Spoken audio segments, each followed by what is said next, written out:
Olá, sejam bem-vindos a mais um programa no portal Atualidades do Direito. E neste momento vamos discutir o direito ambiental penal. Estou recebendo hoje o professor Eládio Lacey, uma das referências no direito ambiental em nosso país. Professor Eládio é desembargador aposentado do Tribunal de Justiça do Estado do Rio Grande do Sul, é secretário-geral da Escola Nacional da Magistratura, é membro e participa e foi diretor da Júris e tem todo um trabalho na formação, nos cursos de preparação para os magistrados em nosso país. Doutor Eládio, alegria recebê-lo no portal Atualidades do Direito para discutir o direito ambiental penal. Seja bem-vindo. Muito obrigado. Para mim é uma honra, uma satisfação muito grande participar desse programa e trocar algumas ideias. Professor, vamos bater um papo inicialmente sobre a Lei 9.605 de 98, a Lei dos Crimes Ambientais. O professor Eládio é um dos juristas que participaram aí das sugestões na elaboração da Lei 9.605 de 98. Professor, queria que você fizesse um panorama da Lei dos Crimes Ambientais. Bem, essa Lei dos Crimes Ambientais, ela tem um aspecto muito importante que eu destaco, assim, 5 reflexos principais. Obviamente, uma lei que trata de crimes terá reflexos na tipologia, né? E esse é um reflexo muito significativo, porque antes da Lei 9.605 havia uma disparidade na tutela dos elementos do meio ambiente natural, fauna e flora. A fauna tinha uma proteção muito grande, as ofensas à fauna eram consideradas crimes inafiançáveis, a ponto que muitos diziam que era preferível matar o guarda florestal do que matar um animal, porque a pena seria maior e seria um crime inafiançável. E já com relação à flora, a proteção era muito tênue. Havia um único crime contra a flora e que nem era crime de dano, era o crime de perigo. Lógico, um perigo muito significativo, isso estava previsto no antigo Código Florestal de 65, no artigo 26, onde havia o tipo de penetrar em floresta portando motosserra. Lógico que poderia causar um dano muito significativo. Mas vejam assim, se uma pessoa entrasse na floresta com qualquer outro instrumento e abatesse árvores, isso seria apenas uma contravenção penal. E se essa pessoa tentasse abater as árvores, seria uma tentativa de contravenção e pela lei das contravenções penais, artigo 4º, não se pune tentativa de contravenção. Então havia essa disparidade muito grande e a lei trouxe um equilíbrio. Manteve os crimes contra a fauna, mas não mais inafiançáveis, e transformou em crimes a maioria das contravenções contra a flora. Então esse é um aspecto muito significativo. Outros reflexos importantes que eu destaco é uma valorização das alternativas à pena de prisão, uma transformação da transação e da suspensão do processo, de modo a que esses institutos que já existiam pela lei dos juizados especiais criminais pudessem ajudar também numa tutela mais efetiva do meio ambiente. Uma lei que busca muito a reparação do dano ambiental, o que até então era uma tarefa apenas do direito civil ambiental. E, por último, eu acho que o reflexo mais inovador é a responsabilidade por omissão de dirigentes da pessoa jurídica e a própria responsabilização criminal da pessoa jurídica. Acho que eu podia falar um pouquinho da responsabilidade penal da pessoa jurídica, esse tema tão polêmico, que suscita tantas divergências na doutrina. Se eu pudesse aprofundar um pouco essa discussão e o seu posicionamento diante da possibilidade da responsabilidade penal da pessoa jurídica. Perfeito. Bom, a gente tem que, em primeiro lugar, considerar o seguinte, que os danos mais expressivos ao ambiente não vêm de uma pessoa individualmente considerada. Não vem daquele caboclo no meio da Amazônia que retire uma casca de uma árvore que cause algum dano à floresta. Na verdade, pela potencialidade das atividades, que são atividades potencialmente degradadoras, os danos mais significativos, as maiores poluições, elas vêm através da pessoa jurídica. E aí nós temos uma dificuldade com o chamado direito penal tradicional, que só aceita a responsabilidade da pessoa natural, em cima do conceito analítico de crime, que é a conduta tem vontade, pessoa jurídica não teria vontade própria, e outros aspectos, como o próprio dolo e culpa, que fazem parte da tipicidade, e o mais significativa crítica diz com relação à culpabilidade. Por quê? A culpabilidade exige potencial consciência de ilicitude que uma pessoa jurídica não pode ter. Em razão disso, acabou surgindo na doutrina uma discussão, a necessidade de dar uma resposta penal para aquelas situações e, de outro lado, a dificuldade, muitas vezes, se nós ficarmos apenas com a responsabilidade da pessoa física, de encontrar dentro da estrutura de uma pessoa jurídica uma pessoa física a quem se pudesse imputar. Então, primeira dificuldade, não apuração do sujeito ativo pessoa física. Segunda dificuldade, que me parece um pouco mais perversa, é, muitas vezes, se escolher na estrutura, por exemplo, de uma empresa, uma pessoa física para receber a punição. Porque hoje, o que se chamava de o homem de palha, antigamente, comparando com o espantalho, hoje se poderia dizer o laranja, que acaba recebendo premiações para assumir uma responsabilidade que não é dele. Que sentido vai ter o direito penal para essa pessoa? E, por último, me parece que o mais significativo de tudo é o peixe miúdo, que muitas vezes é obrigado a assumir uma responsabilidade dentro da estrutura da empresa. Em razão disso, acabou surgindo essa busca de dar uma responsabilidade e repensar, então, a pessoa jurídica como poder ser responsabilizada.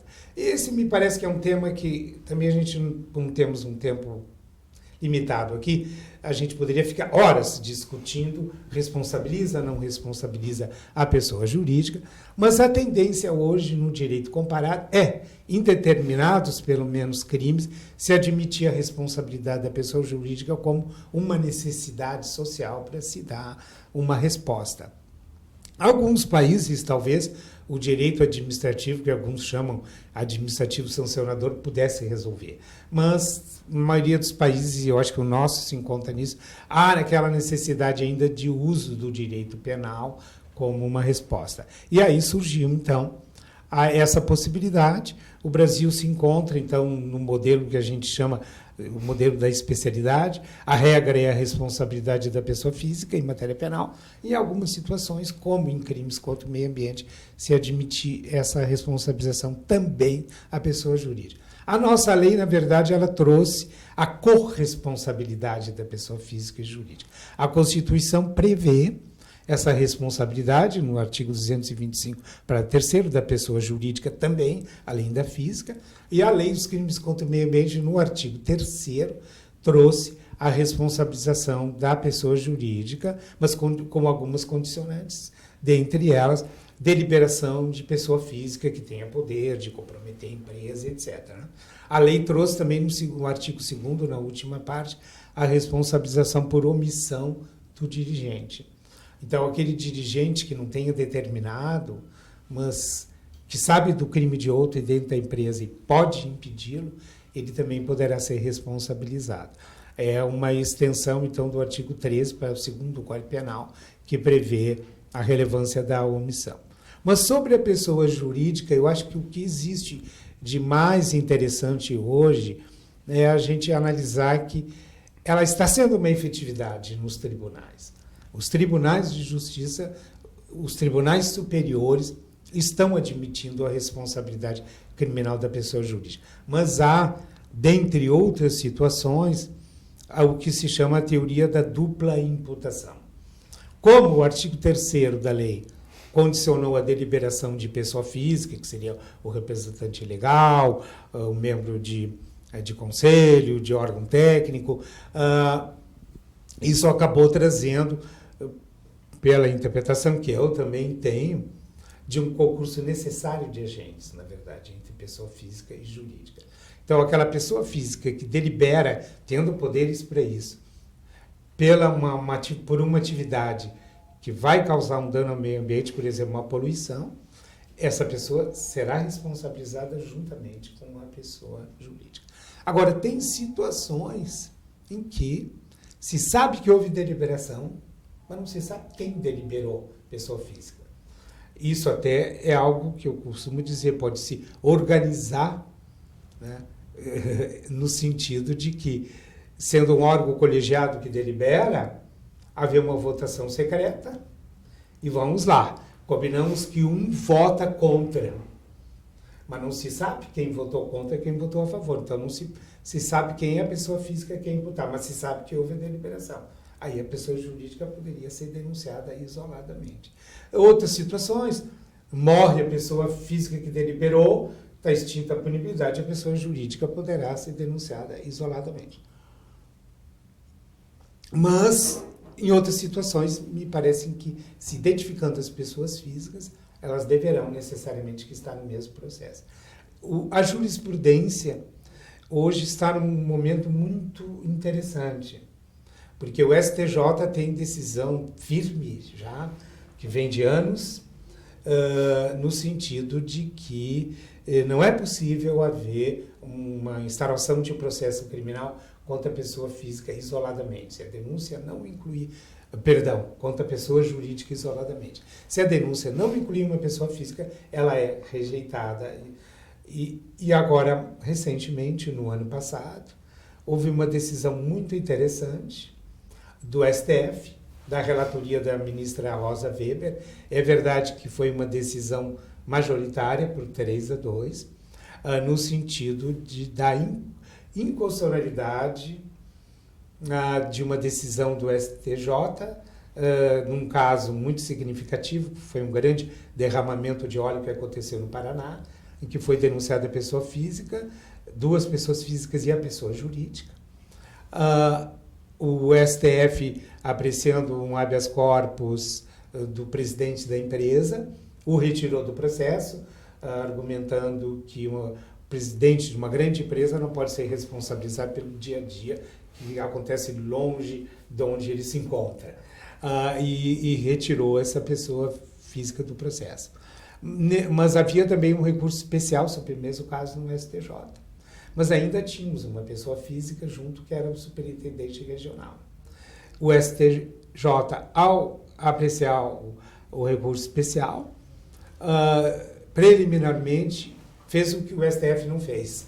Estendeu o habeas corpus do presidente da empresa para o superintendente regional e o retirou do processo. O que aconteceu? Ficou apenas a pessoa jurídica no processo. E, com isso, eles estancaram o processo.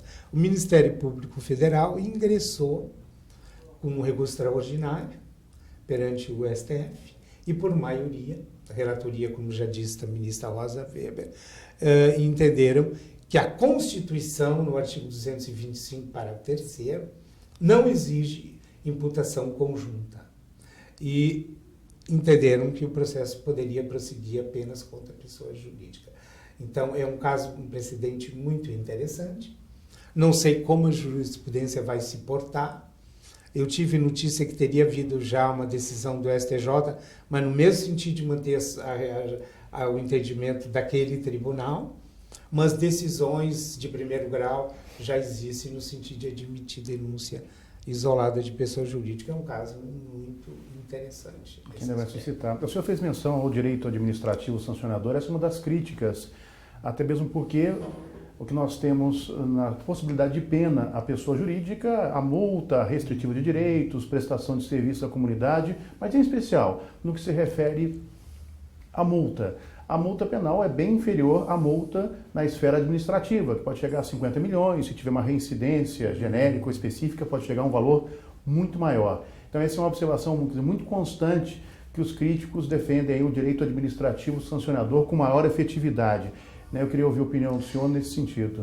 No nosso país é interessante porque, pela Constituição, o artigo 225, esse mesmo parágrafo 3º, na verdade nós teremos a tríplice esfera de responsabilidade em matéria ambiental. A própria Constituição refere, independentemente da obrigação de reparar o dano, ou seja, a responsabilidade é objetiva pela reparação do dano. Então, as pessoas físicas e jurídicas responderão, terão sanções, né, administrativas e penais. Então, na verdade, nós temos a tríplice esfera de responsabilidade. Um mesmo fato vai trazer responsabilidade objetiva pela reparação do dano, vai trazer responsabilidade administrativa e também a penal. Então, alguns entendem assim que o direito penal, afinal, ele é assim mesmo, ele deve ser de menor intervenção, né, pelas consequências que advêm, o estigma da reputação de uma pessoa jurídica, da honra subjetiva, inclusive, da pessoa física. Então, se reserva o penal para o estritamente necessário. Só que, dada a magnitude do bem ambiental, a danosidade macrosocial, isso traz a necessidade da responsabilidade penal. E talvez em alguns países administrativa seja suficiente. Nos parece que no Brasil e em muitos países há necessidade também desse estigma da condenação. Então seria algo mais simbólico. Porque quais são as penas da lei dos crimes contra o meio ambiente? Pode ser multa também, né? Eu preconizo que não seja, no caso concreto. Me parece que as penas a ser aplicadas, que devem ser aplicadas a pessoas jurídicas, são os do artigo 23, que é prestação de serviço à comunidade, custeio de projetos ambientais, manutenção de espaços ambientais. Vejo que isso, inclusive, traz para a própria empresa, que muitas vezes, vejam, a empresa tem uma atividade de risco, ela corre um risco até bem maior que nós, pessoas físicas, de causarmos um dano ao meio ambiente. E eles, custeando projetos ambientais, fazendo trabalhos para o meio ambiente, eles vão, inclusive, ter o seu conceito perante a sociedade elevado. Então, me parece que essas são umas penas muito significativas. Lógico, custeio de um programa ambiental vai ser pago com o poderio econômico da empresa também, né? Mas me parece que há umas penas muito interessantes no sentido de ressocializar e de acabar trazendo uma tutela para o meio ambiente sem a necessidade de se usar as penas tradicionais do direito penal. Eu acho que para a pessoa física também se pode aplicar isso. Eu preconizo, assim, numa transação penal, numa sentença condenatória, o que o juiz deve preconizar é medidas alternativas que revertam para o próprio meio ambiente. Ok, doutor Eládio. Estamos recebendo aqui o doutor Eládio Lacey, abordando o direito ambiental penal. Estamos encerrando esse nosso primeiro bloco e convido você para que possa acompanhar o segundo bloco e vamos aprofundar as discussões sobre o direito ambiental penal. Aguardo você.